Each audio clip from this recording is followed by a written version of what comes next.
The realm of the dead, Necropia devoid of a single trace of life, a grand castle, stands upright in these barren lands, the sole castle of Necropia containing things that cannot be fathomed. The castle has endless golden pillars and beautiful ornaments and murals, plus a marble hall that sprawls out beneath, and there's intricately crafted glorious sculptures. In addition to that, there's a symbol of absolute power, the master of it all. He's the absolute ruler of Necropia. That person is Death King Carrick.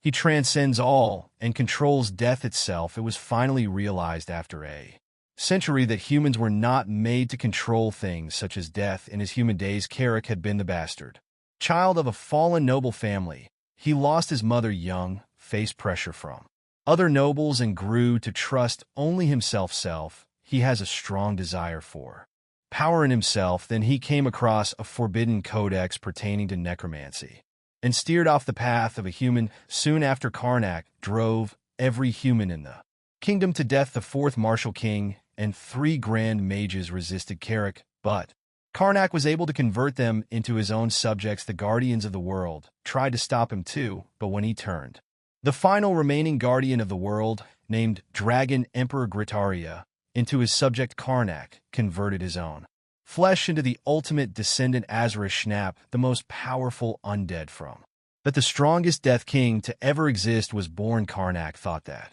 everything was his and that he could enjoy it all, but it has been 70 years since then. He asked, what can he do with a body that only has bones? He wondered how long the pointless act must continue. For him, the warm sunshine and gentle breeze and the warmth of a human, or even terrible pain digging straight into his flesh, would be better than his dry, empty life. But he still has hope. He looked at a stone tablet covered in purple fire. Someone then entered the room and addressed him as the Lord of all dead and the ruler of life and death.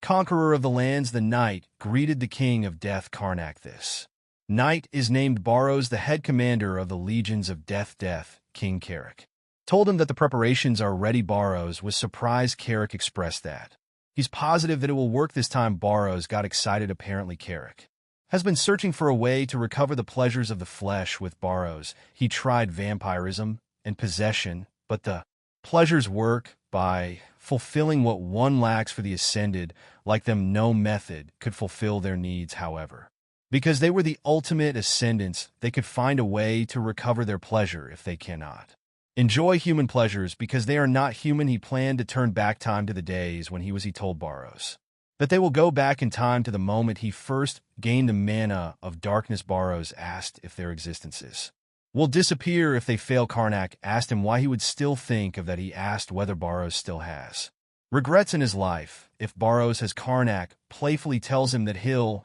just leave without him. Barrows replied that he doesn't. It was all or nothing. He invited the young master to begin. Carrick was looking forward to going back to those days, the days where they are humans. The purple light that came from the tablet then slowly devoured them. The next thing we knew, their consciousness slowly came back. Carrick could hear someone waking him up. A blond man asked him if he's awake. Now he saw a familiar face and asked if he Barrows. Barrows replied yes, and uttered that it was a long time since he had that face. Barrows commented that Karnak's pompous and scrawny face is just like the old days. As a rebuttal, Karnak told Barrows that he still had no sense of respect. Karnak looked around and stated that they had arrived at the right time. He saw the book on the table. It was the start of everything. He walked the path of necromancy with knowledge from the KRMC, then planned to try it. His hand emits purple light, and then it burned the book, but he was disappointed. It's all the power he has at the moment. Barrow panicked and asked if it's okay to leave the book burning. Karnak replied that everything was in his memory anyways, and that even if it's a forbidden codex, it's not that important. Since it's just the basics, in his opinion, it's better to just get rid of it than to leave a possibility that they might deal with it. Barrows realized that Karnak had planned out everything. He teased him by saying that Karnak just became more handsome. They heard noises from their stomach. They were pleased to hear that since it's been a long time. Barrows got excited that his tummy was asking for food. They came out from the cave, and Karnak decided that they should go eat. A few moments later, loud men can be heard in the city. People were staring At them, the two were so loud in expressing their delight with the food and the pleasurable feeling of being able to taste the food. It was so good that it made Barrows teary. Their reactions were wild. They cried rivers of tears from the joy of being able to taste and eat. Imagine being an undead for as long as you could remember, then suddenly you got your sense of taste again. Barrows couldn't open his eyes from crying so much. He admitted that gambling their lives was worth it because it tasted so good. Even Karnak was too emotional. He empathized with Barrows, but he also reminded him to watch how much he eats because of their budget. Barrows replied that Karnak should slow down too. Karnak admitted that he could feign enjoy just from smelling food. Meanwhile, a large roasted chicken was served on the table next to theirs. It caught the attention of the two. They didn't know that the place offers such high-end food. Barrows wondered how much it cost. Karnak replied that there's no way they can afford it since he's from a fallen noble family. He suggested killing the people instead, just so they could eat chicken. It was crazy, but really funny. Barrow panicked and yelled for him to calm down. Barrows explained to him that they would get beaten up at their current strength. Karnak commented how being poor is a sin. Suddenly, Barrows sensed something. He immediately called the young master and informed him that they have a problem. Karnak asked what it was. Beads of sweat formed in Barrows' face as he revealed that the time travel had an effect on things. Karnak agreed that it's strange.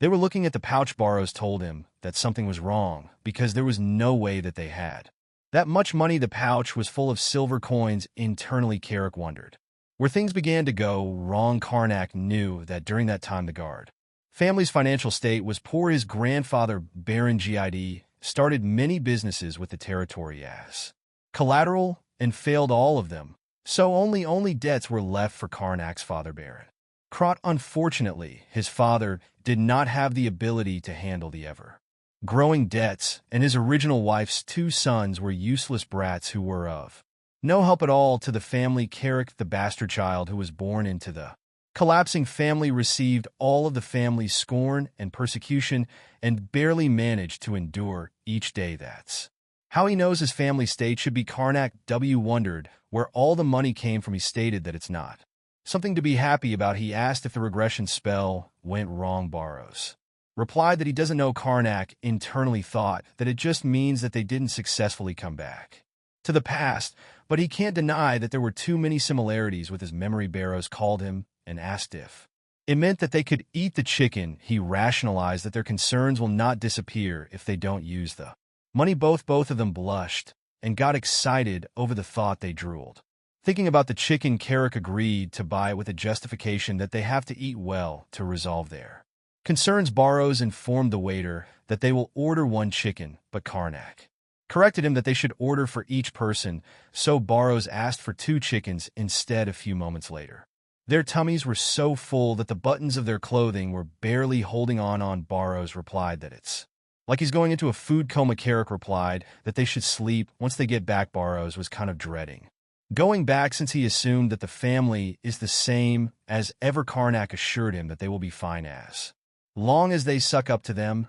and he brought up that the strange situation is the problem. Barrows agreed, since there were several things that he found strange, including the horse. Barrows noticed how the stage station manager was buttering up to them. It makes no sense that a fallen family would have horses of such good breed. They gave the man a generous amount for his hard work, and the citizens they bumped to earlier were strange. Those people used to scorn them and called them scoundrel and scoundrel's attendant. But earlier they were so happy to see them that those people even teared up. Karnak expressed that he felt uneasy. Barrows felt like they would find out more once they returned home. They're almost at the estate. Karnak hadn't seen the place in a while, and it felt nostalgic while Barrows was dreading it since he didn't have any good memories there. Barrows was also an orphan, so he didn't live a comfortable life. His parents were absolute scamming scumbags. Before abandoning Barrows in the middle of the night, Karnak discovered him when he was dying alone. Afterwards, he brought Barrow home with him, and his father surprisingly allowed it. That's because even if Karnak is an illegitimate child, his family had a safe face, and he would need an attendant of some sort. Barrow sought his attention. He asked what it was. Barrows pointed at the mansion and asked if they were really in the jested residence. Karnak replied, obviously, but what he saw is peculiar. The large gate is guarded by 2 soldiers. Barrows asked If they were in the wrong place, Karnak assured him that it's definitely the place. In his memories, a tall brick wall. In a two-story building with a terrace, there's also an extensive garden that surrounds it. It's exactly the same other. Then the fact that it's surprisingly splendid now, it seemed like the Jester family spruced it up. They wondered where they got the money for it. While they were approaching, the guard happily greeted the young Master Karnak. It's strange, the other guard corrected the guard that just greeted him. They bowed their heads and called him our lord. Carrick and Barrows turned pale. They were so surprised upon entering the premises. Our MC was informed that it had been a year since he had become the head of the family. Beads of sweat formed on Karnak's face. The butler table play asked him if he had reached his goal. He had no idea. The butler reminded him that it's the reason why he went on a journey. Karnak gave a vague reply. Instead, the old man was pleased and uttered that the late Lord and Isabella would have been glad. Carrick and Barrows were surprised to know that Karnak's father died, and even his stepmother. The butler shared that after Tessel and Farrell passed away as well, times were looking grim, but now he felt better because of that. Karnak realized how he became the Lord. He's pissed off, not knowing what happened to his family. The goal of his journey was obvious. It must have been to master necromancy, while no one was looking. Bar whispered to him and told him that there's no way Karnak would admit the real goal. Carrick whispered back that it's the sole reason why he came up with an excuse like going on a journey, but he wondered why he would need necromancy in his current situation. The butler asked what he's worrying about. Barrows came up with an excuse that the young master is exhausted from his long journey. He asked if the conversation can be continued next time. T'Pel immediately apologized for not considering that he encouraged them to go rest in his room. They closed the door. Karnak gave Barrows a high five for doing a good job. They could even win a Grammy Award for those acting skills. They got out of the situation for now. Barrows asked Karnak what he plans to do since the whole situation had clearly changed. Karnak replied that there's a method for times like that. Barrows realized that Karnak assumed that he already got what they needed to prepare. They planned to make their move while everyone's asleep. Later that day, it was a peaceful night. T'Pel was sleeping peacefully. They watched him completely asleep. Barrows gave Karnak the herbs that he prepared. Karnak announced the commencement of the mind inspection. Purple fire consumed the herbs in the bowl. Carrick called his servant to awaken the mist from the bowl. When inside Tap's nose, his eyes opened, but it didn't have any pupils. Blue mist enveloped Tap's body, and he replied to his master the old man's soul was just extracted. Karnak then asked his servant to explain the whole process of how Guard's finances improved and how he became the head of the household. His servant narrated what happened 4 years ago while the second young master was in training. He coincidentally came across a large-scale copper mine. Karnak was surprised to hear that. He thought mines were just an excuse that nobles used to hide dirty money. Barrows agreed, but he assumed that the encounter on the mine was a rare case. Carrick asked his servant for the reason that everyone in the family died. The servant explained that there's a problem with the location of the copper mine. It was located in the neutrality zone between the Guard family and the Dentaire family. The two families claimed that the mine was theirs, and the conflict led to a war between two families. The Dentaire had always been consistent with their military training. There was no one who could defeat Sir Randolph of the Devers. He slayed Baron Crot easily in the battle and even killed young Master Tessel, the oldest son of the family. The household's best knight, second young Master Farrell, lost his 2 legs because of Sir Randolph, and because of this he took his own life. The Baroness was shocked by all of this and passed away not long after. In the end, young Master Karnak was chosen to be the successor despite being a minor. The two families then promised a ceasefire until he was of age and became the official head of the household. However, everyone was concerned about the copper mine and the promise of compensation for the war. That is when young Master Karnak came up with a solution to save the family. He requested a trial duel against Viscount Dentaire in the name of Alium, the goddess of moon and justice. Upon hearing during that Barrows and Karnak asked the servant to pause, they were surprised that Karnak did that because it was a rash decision. Trial duel is a duel carried out under the mandates of the Alium Order. It is possible to substitute a warrior in Onstead. It is carried out under the presence of the Alium priest, and the victor is only decided through the death of one side. Barrows told Carrick that he dug His own grave Karnak replied that it wasn't him now, he understood why. Everyone likes him, it's a losing fight, that's why he must have chosen that path.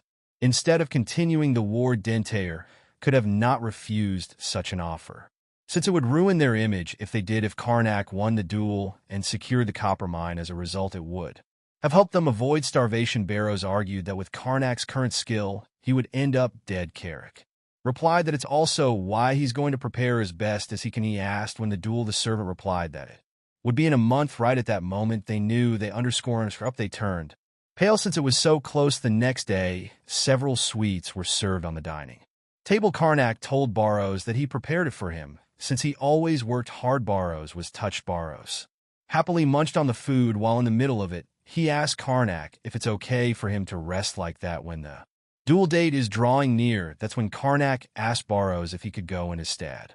Barrows turned pale. He realized that the food was bribery. He told Karnak that he couldn't do it and was about to leave. Karnak grasped his arm and reasoned that Barrows had killed 3 of 4 martial kings. Barrows explained that it was all thanks to Karnak's necromancy. He added that a person won't just gain martial prowess from just experience alone. It is similar to how meaningless learning advanced swordsmanship is when the person doesn't even have arms. Barrows thinks he could do it if he had a half year to train, but a month is not just possible. Karnak was funny when he replied that Barrows should stop eating. Then Barrows told him to stop being petty and just look for someone in the night order. Karnak reasoned that he wouldn't be in that predicament if there was someone talented enough in the night order. Barrows told him that he only had one choice, and that is to use necromancy. After saying that, Barrows realized why Karnak learned that in the first place. Carrick admitted that there's a problem. Necromancy is banned. He reminded Barrows of the time in the past when they were on the run. People were chasing after them because they believed that the one who would be able to catch them would be blessed by Alium. They managed to eliminate the household stealthily by using necromancy back then. They had no idea how people found out, but the priests of the Alium singled out Carrick as the culprit. They called him the devil. They were certain that he's a necromancer. Carrick started chanting, "Come, wandering souls, erase the fates of the living using the light of the abyss." That technique was called the resentful spirit wrath. Everyone panicked when they saw him use evil magic. They anticipated the attacks, and as a precaution, they raised the guardian plaques. Those are holy relics of the Alium order that wards of evil, but they all got hit. They wondered if the goddess's blessing was not working. Karnak continued to attack. The flying souls hit those people. Then Karnak and Barrows ran since the other team was going to catch up soon. Karnak was interested to know how those people found out that he's using necromancy when the book said that no one would know. Barrows read the book and uttered that apparently only civilians, mages, and knights would know, and that people like priests is an exception. Karnak was surprised to hear that. Back to the present time, Barrows laughed and commented that it was a torturous time. Karnak responded that it was the beginning of a legend. Barrows replied that he understood the plan. Karnak continued this thought by saying that it is to stealthily use necromancy while pretending to engage in normal combat. However, the judges of the trial duel are priests. Karnak knew he would just be repeating the past if he used necromancy. Barrows suggested that they should just get some money then run away. Karnak replied that it would be a shame since all his family members had died and the people liked him. Barrows told him that he can keep up the act of a good patriarch. While Barrows prepares for his funeral, he replied that it's not in act. He asked Barrows to sit back down. Karnak had thought of an idea, though it might be dangerous. Meanwhile, at the northern fort of Dender, the knights were allowed to have a short break. They all looked tired as they flopped down on the ground. Sir Randolph was asked about the preparations for the trial duel. The person who asked is Sir Bree. Sir Randolph replied that he didn't have to make any preparations for someone so unskilled. Sir Bree agreed, but reminded him not to let his guard down. Sir Randolph replied that it's ridiculous to waste his time like that because of some spoiled, foolish young master who doesn't know anything about the world in his head. Sir Bright knew that Sir Randolph would never lose, but the new lord must have had some kind of plan when he requested that duel. Suddenly, someone exclaimed that something was soft. Sir Bright saw that there's a merchant in front of the yard. It has been like that recently. He commented that it's so distracting. He told the knights to go back to their positions. The merchant grinned. This Merchant was Barrows in disguise. He thought that he was so slick because of a blonde mustache added to his looks. Barrows had this smug grin as he thought that it was a good thing he decided to snoop around here. He found out that Randolph might not be powerful in combat, but in a one-on-one battle his opponent actually has a chance of winning the simple foolish type who uses typical heavy sword techniques. He hasn't even learned battle aura yet on top of that. It's easy to predict the movements of opponents like him. Barrows continued thinking that another month wouldn't suffice for the young master to defeat this guy. Little did he know there's already a beautiful blonde lady behind him. The lady asked him if he has some business with her brother Randolph. Barrows activated his acting skills again and pretended to be delighted on seeing the younger sister of Sir Randolph. He made an alibi that he was just taken in by the vigor of the North's strongest knight, and just to divert her attention, Barrows showed her the items that he was selling. These are handkerchiefs with unique designs. This dum-dum was immediately impressed, and buttered up Barrows wasn't. Caught later that day at Jester Tote Personal Drill Hall, Barrows was excited to inform his master that he had returned. He then asked Carrick if his stamina training was going well, but his expression changed as soon as he saw that Carrick was lying there almost lifeless. The young master's soul was about to leave his body. Barrow panicked and immediately started shaking him up, but Karnak weakly commanded him not to do that as his meal would go back up. It was funny how Barrows shifted from being concerned to asking if his master finished the 50 laps around the drill. Training comes first. He even commented how his master stamina was lacking. That prompted our MC to complain if there's a reason for him to train like that in the first place.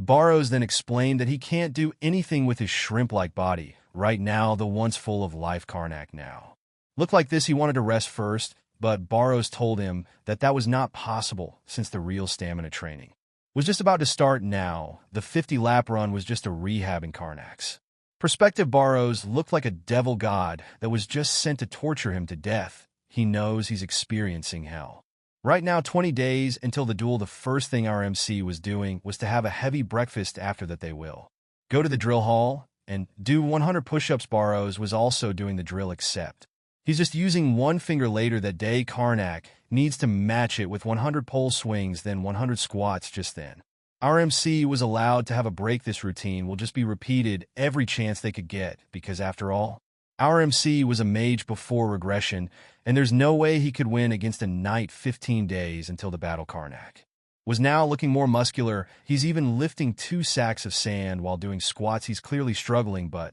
somehow he's getting through it. That was when Barrows came in and praised his young master for the stamina that he managed to build in just a short period of time. Although Barrows did twice the training that our MC did, and since the stamina problem was sorted out, they will now finally move on to swordsmanship training. Barrows gave Karnak a sword and asked his master to hold it properly, but with this kind of expression we all know that there's a problem. Apparently Karnak looked like the most awkward knight we could ever see, but of course Barrows was there to correct the posture. A few tweaks from here and there, our MC had finally grasped how he should stand while holding a sword. Barrow commented that this was decent enough because if Karnak could maintain this, he wouldn't be beheaded in one attack. He told Karnak that he should prepare now, as he will be attacking him. Karnak was just about to exclaim that he'll counter, but he was not able to finish his sentence. Barrows' strike already hit him. Karnak knew that it was just too quick. Barrows then instructed Carrick again to get into his stance. Meanwhile, our MC was struggling to counter as the barges were nonstop, and the only thing he could really do was to maintain his stance. But right at the last strike, Karnak felt a heavy blow and was pushed backwards. This right here is the difference in their strength. Barrow commented that this is the reason why knights can have a field day against civilians while helping his master to get up. He added that knights won't give their opponents the chance to counterattack at all. Karnak needs to hold his stance and dodge the subsequent attack, but our MC countered that it was impossible for him to even do a counter. Barrows then revealed that this was exactly the goal of this training. All Karnak needed to do was to show his fighting will to Randolph. Apparently Randolph has a bit of showing off, so he will try to show off his skills in front of the spectators while toying with his opponent. However, it's different if his opponent loses. Their will to fight a drawn-out fight will damage his honor. That's why he will try to defeat his opponent right away. Barrows emphasized that Karnak needs to show him that he will not ever give up, do that, and he won't die with one hit Carrick engraved. That thought deep in his mind 5 days, until the fight our boy was becoming more accustomed to moving with battle. Armor he could even initiate his own attack. Barrow commanded him to make his shouts louder. Karnak needs to make sure that he's heard. A slash was then directed to our MC once again, but unlike the previous days, he was successful in blocking it. The only drawback was that the force made him stumble backwards. Carrick even crashed towards the wall while laying upside down. His initiative was not appreciated as Barrows became enraged. He reminded his master that if he tried pulling tricks like that, he would just get sliced. The only thing he was allowed to do was to always roll on the ground. Karnak had this disapproving look on his face because he knew that he'll just look stupid doing that. The next day, the rolling dodge technique was started. 3 days until the fight. Our MC was rolling a lot faster. His reaction speed had improved. The next day, this guy was now able to roll with ease. It didn't look like some lame boulder trying to flee for his life. Karnak heavily breathes as he thought that he might end up dying even before he fights Randolph just because of this hellish training. But then Barrows approached him thinking that his master was now ready. He then proudly told him that they should now get into the final part of this training. Barrows revealed that he will teach him the 4 martial kings' sword techniques. Karnak was surprised upon hearing that statement. He didn't expect Barrows to know such a thing. Barrows just scoffed and casually shared that he knew most of the techniques because after all, the 4 martial kings were his underlings. He added that he learned all of their techniques except for martial king repeal. Carrick then asked why that was.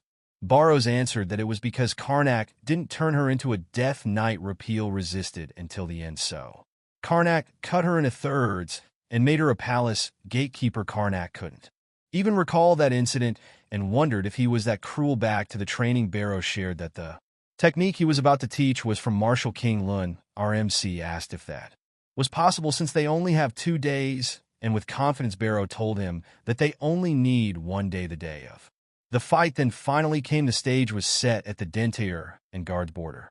Noble people and even knights attended the fight. Some of them were wondering who would be the winner, and of course, people were expecting for Randolph's easy, when meanwhile the commoners who were from Guard were also wondering if their lord would be able to win. All they could do was to believe in Karnak. And then the first warrior had arrived. It was Karnak. Behind him was Barrows, and we could see the confidence that our MC had in his face. People were then asked to gather as the fight was about to start. A priest started to speak and asked everyone to be silent. In the presence of the alien, he shouted that both houses had claimed ownership of the copper mines and thus requested a trial. The ownership of the mine will be decided through combat. Karnak of House Guard, come forward and face the goddess.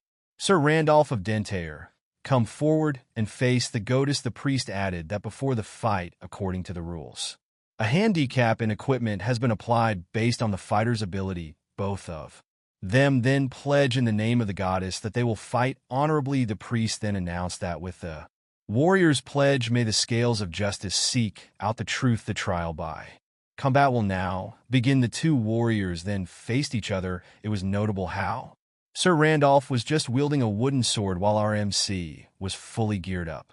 People's anticipation was becoming more intense, so Randolph was the first one to break the silence. He commented that the difference in equipment doesn't change anything at all. He was also the first one to dash forward. Randolph performed 1 heavy slash, and our MC used his shield to block at the force behind the slash was clearly evident. Karnak used this opportunity to boast a little. He told Randolph that they'll only know once they see things through. Both of the warriors then reset their footing, but then Randolph started attacking once again. People from Jard were glad to see that their lord was putting up a decent fight. Barrows, on the other hand, was thinking that the fight was going as expected, not especially fast or threatening. Someone can easily tell that Randolph was still scouting his opponent out. Karnak also thought that he should just stick to what he is trained for. With that, he thought that it was now time to show Randolph as well to fight. Karnak shouted, "Come at me." That made Randolph realized that Karnak's eyes are full of determination. He thought that even if Karnak lacks skills, at least he's got spirit. Randolph then raised his sword and exclaimed that he'll now take this fight up a notch. Karnak immediately felt that his opponent's sword energy just increased. He knew he couldn't block it anymore with his shield. The attack was now heading towards Carrick. As soon as the attack hit the ground, it created an explosion. At the same time, RMC's secret move was forced. This one was called maximum speed roll, and after a few seconds Karnak was safe from the attack. Randolph was dumbfounded after seeing that crude skill. He couldn't even talk, and as expected, the people watching the fight started laughing. They were amused how Karnak rolled his way out of danger. The priests were also somewhat impressed, and since the momentum was on his side, Karnak threw his shield and teased Randolph that he wouldn't even need it anymore, as if putting salt on a wound. Karnak exclaimed that Randolph was so slow he thought he was at __ turtle. He also branded him a muscular pig. Those few words had made this dumb _ for rage. Randolph couldn't believe that he's being mocked by someone who was not even qualified to wield a sword. He's now determined to finish this battle. Karnak knew that it was effective. He replied, "Try your worst." Veins were now popping out from Randolph's face. Karnak's stance also caught off guard. He knew that this was the Dalad's sword technique. Most of the crowd watching were familiar with this stance. It was, after all, a stance of one of the martial kings. One of them exclaimed that maybe their lord had been training with the techniques of the martial king. They thought that they could actually win. Meanwhile, Randolph was the only one who didn't fall for the taunt. He knew that he just needed to stay calm and be focused as a knight. He knew that these kinds of sword techniques can only be used by geniuses with real battle experience, and there's no way Carrick was capable of using it properly. Randolph grinned while thinking that he commends the effort that Karnak had put towards this fight. With that, he exclaimed, "The new lord of the Jester Estate, I will enact justice in the name of Alium." He's now sure that Carrick couldn't defeat him. On the other hand, RMC was already panicking just from the glare he was getting. He knew that his stance wasn't enough to take his opponent down. A little flashback from their training. Barrows told Karnak that he didn't really need to learn the technique. All he needed to do was to copy it. Barrow told him that Karnak won't have to pick up a sword again. Once this is over, he just needs to show enough skill to make people think that he's been training. Their real plan lies elsewhere. Back to their fight. A series of barges were now being executed. Each blow was heavier than the previous ones. Karnak was now cursing Barrows in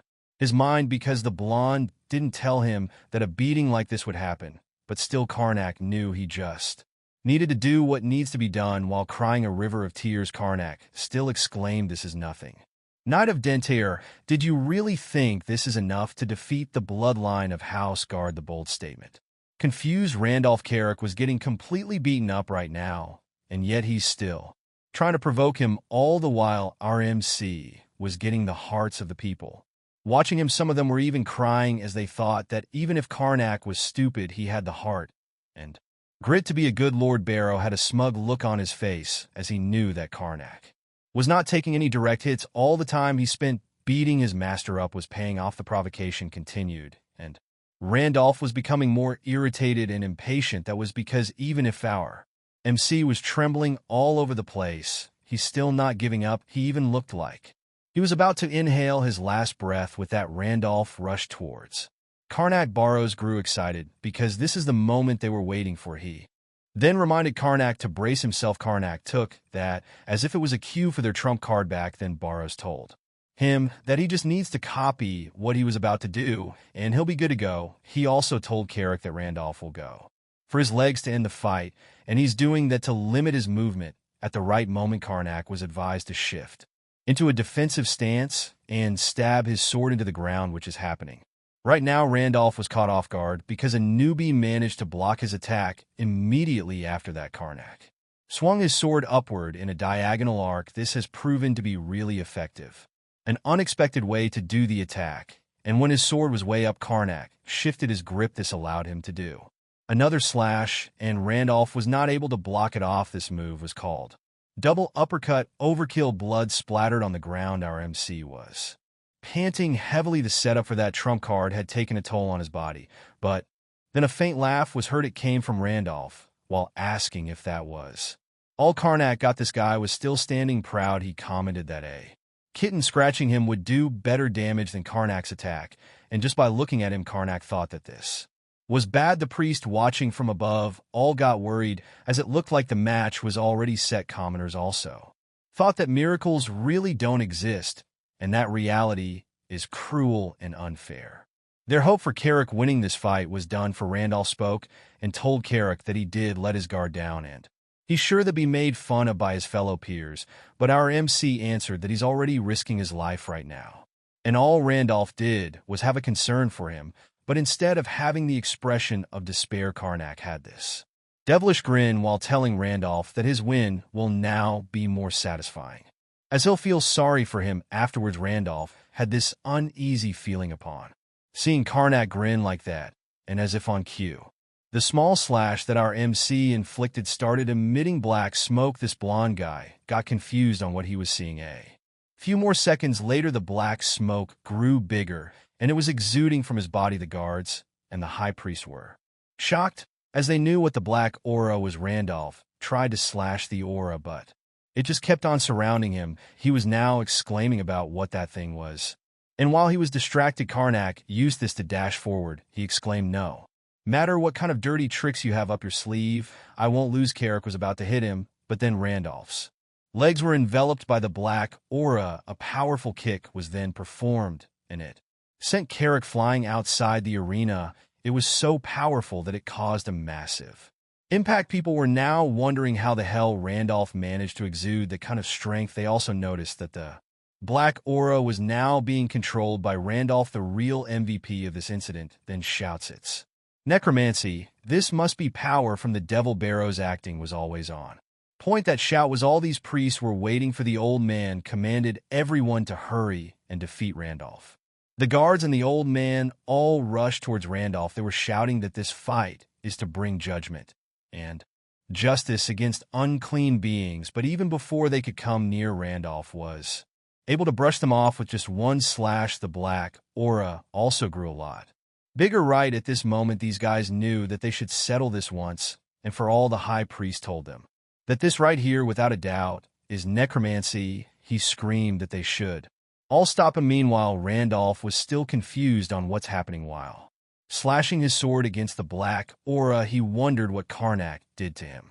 The culprit apparently had recovered from the powerful kick and was on the sidelines watching. Carrick had this irritating smile while casually moving his fingers. He thought that Randolph shouldn't cause a scene like this with that the black aura was enveloped all throughout Randolph's body. It looked like a cloak now. One guard commented that it was as if Randolph was being controlled by a curse. The priest then explained that this was happening because Randolph was not skilled enough to control it. He added that they have no other choice but to kill him. Randolph screamed at the top of his lungs while the whole surroundings were being filled with chaos. Tears formed from his eyes. While thinking that this can't be happening, the black aura prevented him from moving, and eventually the weapons of the guards reached him. All this poor guy could do was to cough out blood. A few moments after the kebab spree, the black aura started to disappear. The whole area was also filled with silence. No one dared to speak or move. It was until one of the guards confirmed the death of Sir Randolph. He exclaimed that he's no longer breathing. The high priest told them to send officials to the estate of Viscount Dentaire and have them investigated thoroughly. With that, the old man told everyone that a verdict had been reached. The fighter of Deventor has called upon a dark power and has dueled in this holy trial. This was nothing short of a disgrace to their goddess's name. Standing proudly, the old man announced that the fight of Guard Baron of Carrick had successfully claimed victory. Few hours after the incident at the estate of Viscount Dentaire, voices could be heard that things have been found. Blankets, clocks, and other different things have necromancy symbols on them. The younger sister of Sir Randolph then tried to deny all of these things. She claimed that all those things were bought from a peddler recently, but to seal the deal, one of the priests saw a mysterious bottle inside Randolph's room. The younger sister told them that this thing was a hair growth formula that they got from the merchant.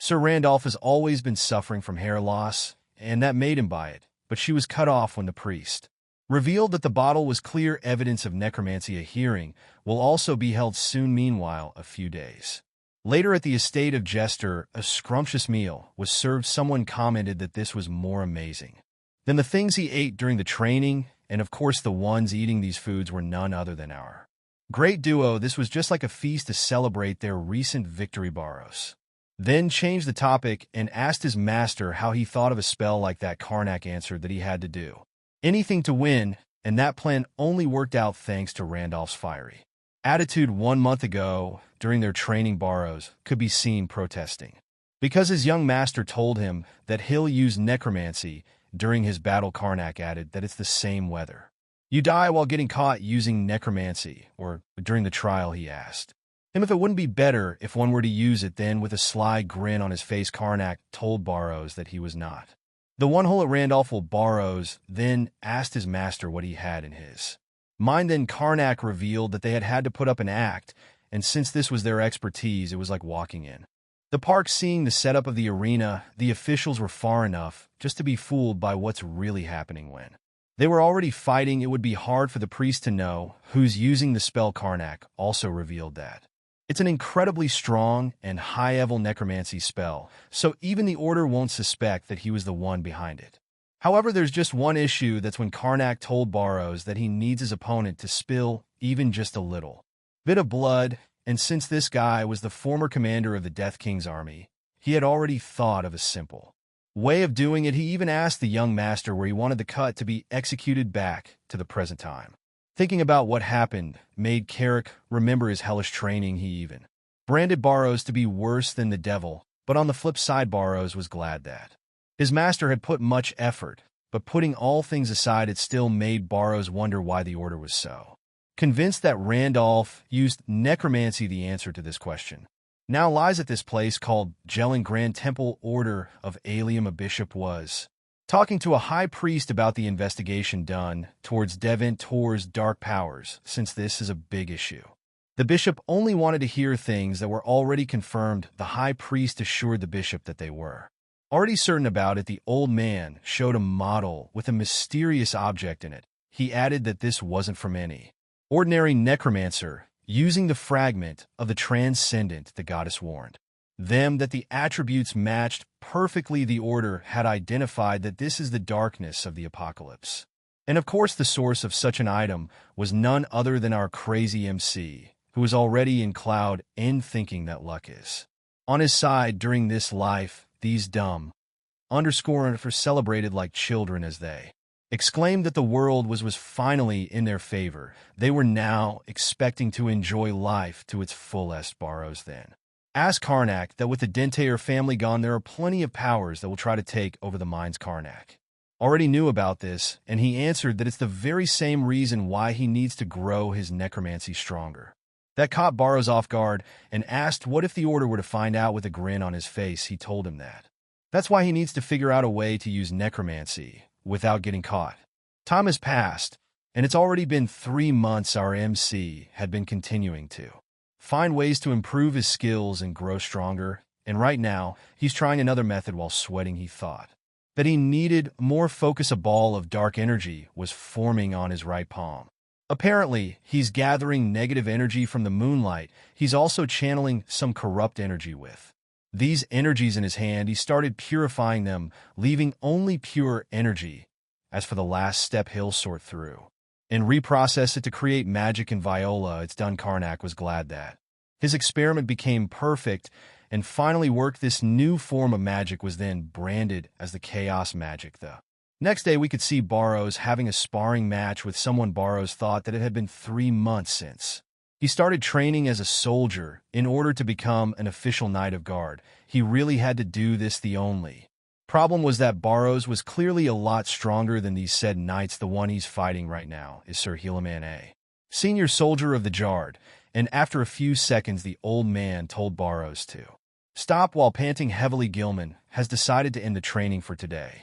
Earlier, Barrows then thanked Gilman for giving him his guidance for today, but Sir Gilman told him that it was nothing because the truth is the one who needs to be learning from Barrows was him. Gilman praised Barrows as he had grown incredibly strong. He could even be the strongest Knight of Guard, but our boy was humble enough to tell the old man that he still has a long way to go. Jylen then invited Barrows for a drink tonight. All of the other soldiers were going to, but Barrows declined it as the young master had assigned an important task to him. After that, they said their goodbyes, and of course, since this _ was free again, the first thing he did was to get some snacks to get with Car AK, but upon Entering the room, he was met with a powerful spell that nearly blew his face off. Carrick got startled with him entering the room without knocking. Barrows then asked his master what kind of technique he was using, and that was because he knew that it was not necromancy Carrick praised him for.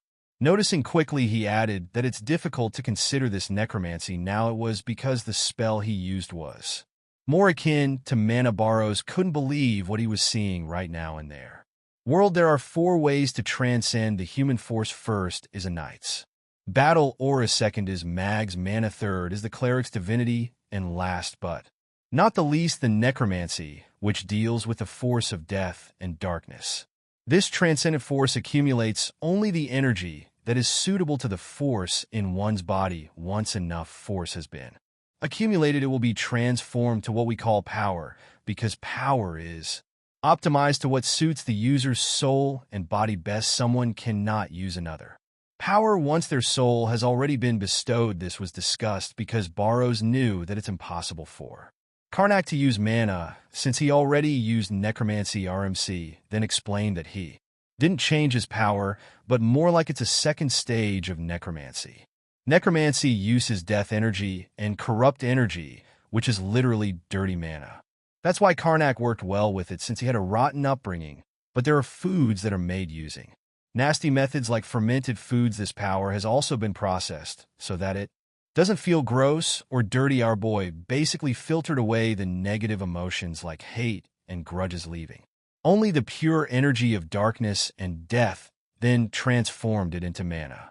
Karnak continued that it was how his chaos mana was completed from its appearance. It looks similar to normal mana. With this discovery, the young master was sure that he could now pretend to be a mage. The only thing Barrows was concerned with was if he could use the amount of strength Carrick had back then with chaos mana. Karnak then started having this kind of face while telling with a lot of power comes a big incident. For now, all he needed was enough power to protect their territory. A few days have passed, and we're now in the forest near the guard territory. Monster corpses were lying on the ground. This was because the knights and soldiers have been doing a cleanup there.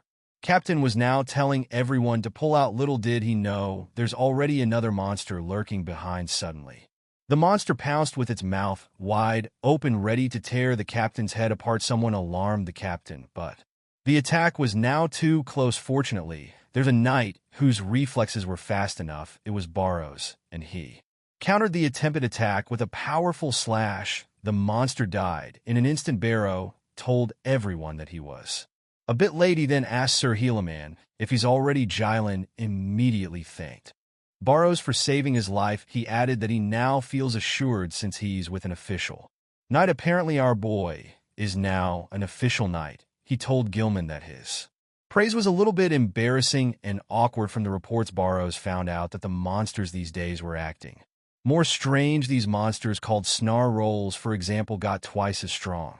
Gilman commented that he thinks a certain rumor is really true. Barrows then asked about the said rumor. This was called the Goddess's Oracle. It was a premonition that was sent down to the Order. Emptiness will open its mouth and vomit a fate that is not allowed. This will be a darkness that brays light, a darkness that reaps life in time. Hardships will arise, and wrong beasts will obtain wrong power, and the dead will awaken and walk the wrong land. The King of Death will also come down and paint the world with blood and tears. He will become the end that speaks of destruction. After this said oracle was announced, monsters had all become rampant. Necromancers also became controllable, causing accidents to occur all around. This forced the continent's religious order to announce the oracle in order to prevent chaos, and began to fight against them under the blessing of a goddess to protect the world back to these two. Barrows told his master there was no such oracle before regressing. Right, why is the past continuously changing? Karnak was also a bit annoyed that they don't have enough information right now. Barrows added that he's sure that the rumors were talking about them. But Karnak was hesitant because the timeline of things was not adding up. The said oracle was from way before they regressed. Barrows turned pale as he realized the reason that the Randolph incident had been shut down easily. He asked if they should do something about the world collapsing. Karnak countered with a compelling question, what can they do when they are merely countryside bastards? He sarcastically added that he Doesn't know who the King of Death is between the both of them, but he asked if destroying the world would be easy. They would know it since they have already tried. Barrows was concerned since there are a lot of heroes, and the humans would eventually figure them out. Karnak casually replied that they should just try trusting the forces of the world. He suggested that they stay in their territory and enjoy their lives. 7 days later, a priest from the goddess of suns Lael's order had visited them to request their cooperation for their cause. Upon hearing that Barrows and Karnak knew they're screwed, the priest explained that they had found out a necromancer in Darth City had run to guard. They believed that this guy was hiding in a nearby forest, so he'd like to ask for a guide who knows the way. While Barrow glared at Karnak as if he's trying to silently communicate that he should decline. Naturally, Carrick let out a breath, then he flashed a smile and replied that there's no way he'd reject affairs concerning a goddess. Upon hearing that Barrows had turned pale, his confused reaction was funny. It was like he's wondering as to why the young master would reply that way. The young master promised to send someone to help them. The priest thanked them for their cooperation. They said their goodbyes. Immediately, Barrow's annoyance showed on his face while reminding Karnak of how they won't intervene with worldly matters. Karnak replied that it's a good opportunity to get a grasp on the situation with one person. Barrows asked him what he plans to do. Karnak's devilish grin showed on his face as he uttered how he'll catch the guy and screw him up at night in the middle of the forest. A man is seen running. He wondered if he had lost all pursuers. He ran as fast as he could while feeling frustrated on the thought that he'd finally get to stop living like a beggar. But he was immediately being chased. He vowed to survive and get revenge, but as soon as he said that spotlights were pointed at him while he's being surrounded, a soldier called the guy a demonic necromancer and told him that it's the end for him. The necromancer cursed as soon as he realized that he fell into their trap. The soldiers willed him to surrender, but that angered him since he doesn't plan on getting caught there. He yelled loudly as he released the wraith. The soldiers immediately took out their protection charms. The wraith attacked the soldiers. Carrick, who was watching them from a distance, commented how the scene drives him insane. He and Barrows were sitting on the top of a branch while watching the chaos. It was funny how Karnak was triggered because the man got the spell and the action's wrong. Barrows looked bored as he commented how the guy didn't even learn the standard procedure. Karnak pointed out how the man started running away again. It's their cue to move. They plan to get ahead before the soldiers subdue the Necromancer. Thank you all for watching. Please watch this next GigaChad video, and I'll see you guys next time. Also, support the channel by joining the Summon Club membership. You can also support by just liking the video and being awesome.